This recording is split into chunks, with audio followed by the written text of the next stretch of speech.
Sucesiones en espacios métricos. Aproximación de funciones por series de Fourier.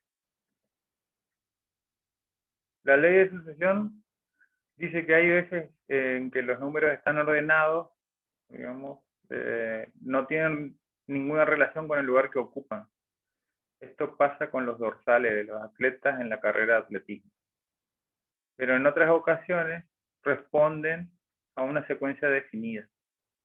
En este caso existe una ley de formación, es decir, una fórmula que nos permite conocer cuál es el número que sigue a lo que conocemos o que ocupa un lugar determinado. Gracias a esta fórmula podemos conocer cuál es el término que ocupa un lugar cualquiera n y lo llamaremos término general de la sucesión. Por ejemplo, en la sucesión 2, 5, 8, 11, 14 se puede observar una clara regla de formación. Cada número se obtiene sumando 3 unidades al número anterior. Es por lo tanto muy fácil hallar el número que continúa, que será el 17. El término general de la sucesión será a sub n igual a 3n menos 1. Puedes comprobar fácilmente que si sustituyes n por 1, 2 y 3, vas obteniendo los términos que están en la sucesión. Sucesiones de Cauchy. Sea a sub n una sucesión en un espacio métrico con n perteneciente al campo de los naturales, evaluada alrededor de un punto B, se dice que esta sucesión será de Cauchy si la distancia entre elementos de esta sucesión está incluida en una bola de centro en B y radio E, siendo E un valor entero positivo. Esto es lo que está escrito en la definición. La condición anterior equivale a que la sucesión de números reales converge a cero. De alguna manera expresa una condición necesaria pero no suficiente para que exista convergencia en una sucesión de un espacio métrico. No todas las sucesiones de Cauchy serán convergentes. Como alternativa, se puede decir que la convergencia en espacios métricos se explica a partir de la equivalencia de distancia entre elementos de un espacio definido como dominio y el correspondiente a su imagen. Sucesiones de Cauchy. Como ya vimos la definición, y vimos la alternativa. Entonces, para que exista convergencia debe ocurrir que xn converge a x y f de xn converge a f de x, sin excepción. ¿Sí? Esto es lo que se ve en la figura. Evidentemente, los conceptos de continuidad y convergencia dependen de la distancia seleccionada. La convergencia se da hacia el límite, el cual es el centro de la bola abierta, que define el entorno de convergencia. Otro concepto relativo a la convergencia de importancia en el análisis es la completitud. Esencialmente lo que se quiere exigir es que cualquier sucesión cuyos términos se amontonen tenga un límite. Se dice que un espacio métrico XD es completo si toda su sucesión de Cauchy en X es convergente. Es decir, el límite de Mn tendiendo a infinito de la distancia entre xn y xm es igual a 0.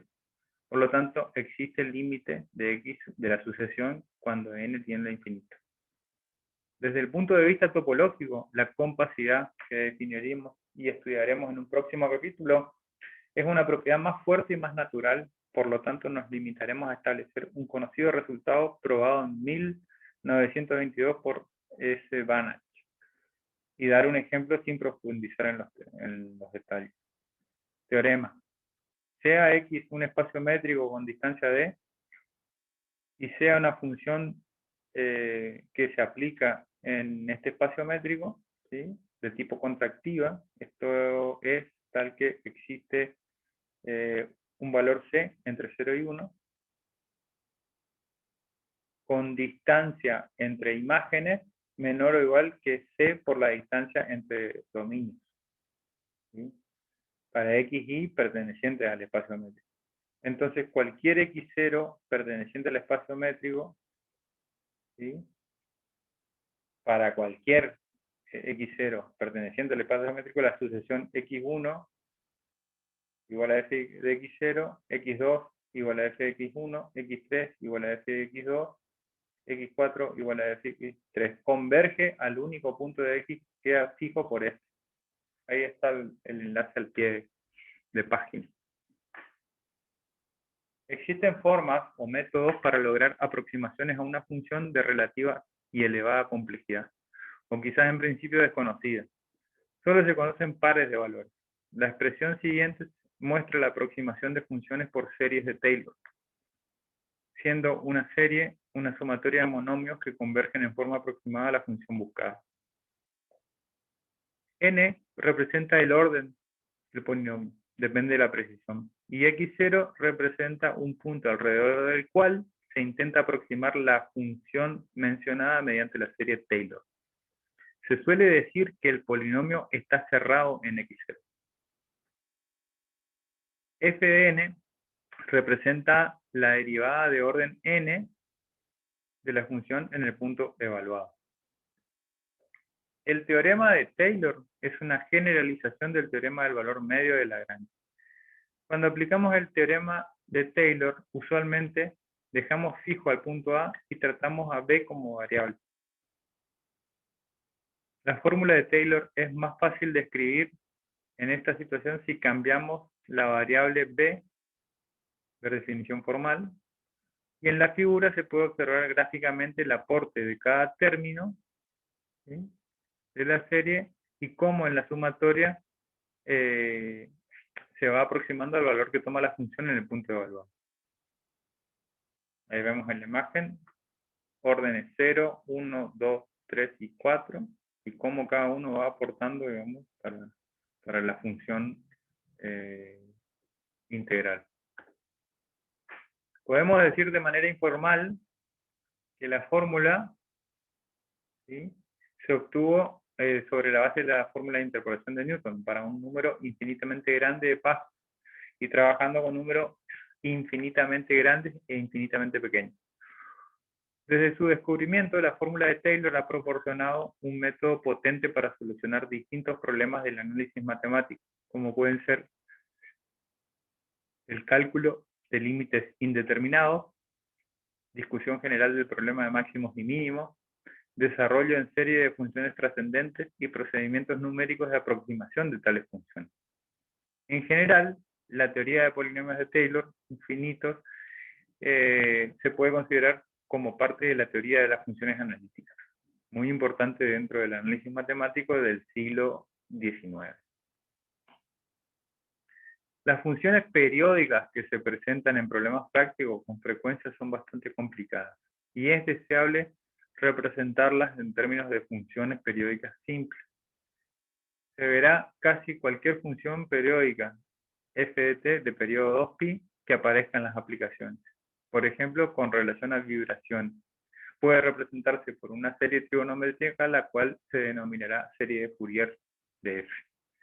Las series de Fourier surgen de la tarea práctica de representar una función periódica dada en términos de funciones de seno y coseno. Estas series son trigonométricas cuyos coeficientes se determinan a partir de f de t mediante ciertas fórmulas, las fórmulas de Euler, las cuales se establecerán primero. Después se considerará la teoría de las series de Fourier. Las funciones seno y coseno tienen periodo 2π, es decir, satisfacen que el seno de x más 2π es igual al seno de x, así como el coseno de x más 2π va a ser igual al coseno de x, para todo número real x. Entonces, las funciones periódicas que se presentan en problemas prácticos con frecuencia son bastante complicadas, y es deseable representarlas en términos de funciones periódicas simples. Se verá que casi cualquier función periódica de periodo 2π que aparezca en las aplicaciones, por ejemplo, con relación a vibraciones, puede representarse por una serie trigonométrica, la cual se denominará serie de Fourier de f.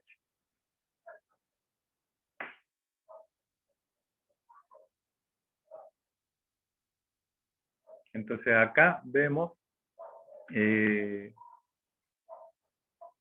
algunas propiedades trigonométricas, ¿sí?, que a modo de repaso, nos van a servir para poder desarrollar lo siguiente. Las series de Fourier surgen de la tarea práctica de representar una función periódica dada en términos de funciones seno y coseno. Eso ya lo dije, ¿sí? Entonces, la teoría de la serie de Fourier se basa en la ecuación que está en pantalla, que es la función f de t va a ser igual a A0 sobre 2 más la sumatoria de los coeficientes a n por el coseno de nt más los coeficientes b sub n por el seno de nt. Esos son los coeficientes de la serie, que se calculan de la siguiente manera. A sub 0 se saca como la integral entre 0 y 2pi del polinomio. A sub n va a ser la integral entre 0 y 2pi, siempre con la constante 1 sobre pi, del polinomio por el coseno. Y b sub n, sí, que acá figura como beta sub k, al igual que los otros términos, ¿sí? Pero esto es A0, AN y b sub n. B sub n, decía, va a ser 1 sobre pi de la integral entre 0 y 2pi del polinomio multiplicado por el seno de la serie. Una serie de Fourier, entonces, es una serie infinita que converge puntualmente a una función periódica y continua a trozos, o por partes. Las series de Fourier constituyen una herramienta matemática básica del análisis de Fourier empleado para analizar funciones periódicas a través de la descomposición de dicha función en una suma infinita de funciones sinusoidales mucho más simple.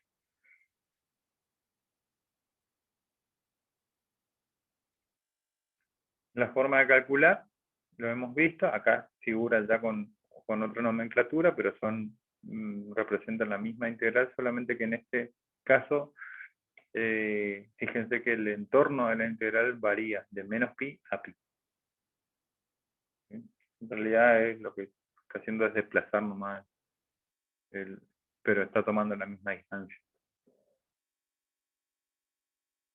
Consideremos la función f de x 1 si x está entre 0 y pi, y menos 1 si pi está entre pi y 2pi, extendida por la periodicidad a toda la recta. La serie de Fourier es la que se muestra en pantalla. Esto se puede verificar con un pequeño ejercicio. Y ahora consideremos la suma parcial S5 de esta serie de Fourier. Entonces, S5 va a dar como resultado esta expresión, 4 sobre pi del seno de x sobre 1 más el seno de 3x sobre 3 más el seno de 5x sobre 5. Para visualizar el gráfico, trazamos primero los gráficos de las funciones que están expresadas acá escondidas. Y ahí podemos ver cómo, la sumatoria de estas expresiones o estas funciones en la serie de Fourier nos va a ir dando por resultado, digamos, la función constante 1 menos 1. ¿Sí? Si nosotros continuamos agregando términos a la serie hasta el coeficiente 11, ¿sí? Así es como se va a ver. Y otras funciones, digamos, se puede hacer lo mismo. Funciones todas periódicas, ¿no? ¿Sí? A medida que vamos agregando términos a la serie, digamos, la función se va linealizando. Próxima clase, sucesiones en espacios métricos, convergencia.